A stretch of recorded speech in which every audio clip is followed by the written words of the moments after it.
రుణమాఫీ విషయంలో కాంగ్రెస్ ప్రభుత్వం రైతులను తప్పుదో పట్టిస్తోందని మాజీ మంత్రి ఎర్రబెల్లి దయాకర్ రావు అన్నారు. బ్యాంకర్లకు 17,000 కోట్ల రూపాయలు వేసి చేతులు దులుపుకున్నారని మండిపడ్డారు.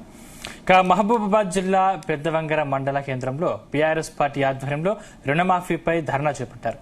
రైతులతో కలిసి ధర్నాలో ఎర్రబెల్లి దయాకర్ రావు పాల్గొన్నారు. మల్లయ్య దేశమైన మల్లయ్య నా పేరు ఈరమ్మ 45,000 ఉంటేనే మాకు మాకు కాలేదు సార్. ఇదేం రాజ్యం సార్, దొంగల రాజ్యం. చెప్పండి.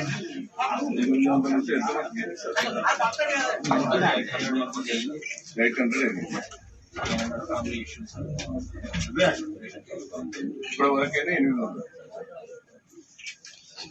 ఎంత రుణం మొత్తం ఎంత సార్? 1900 మంది.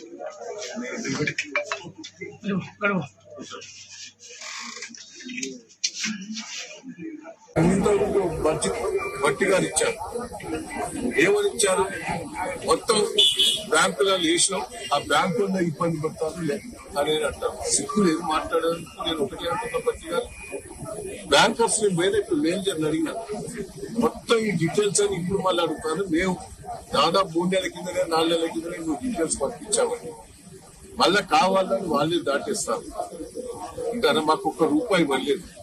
పడ్డట్టు ఖాతాలో పడుతుంది.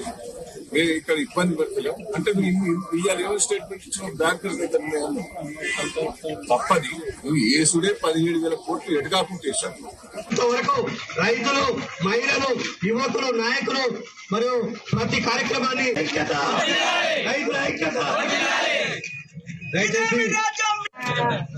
మల్లయ్య దేశమైన మల్లయ్య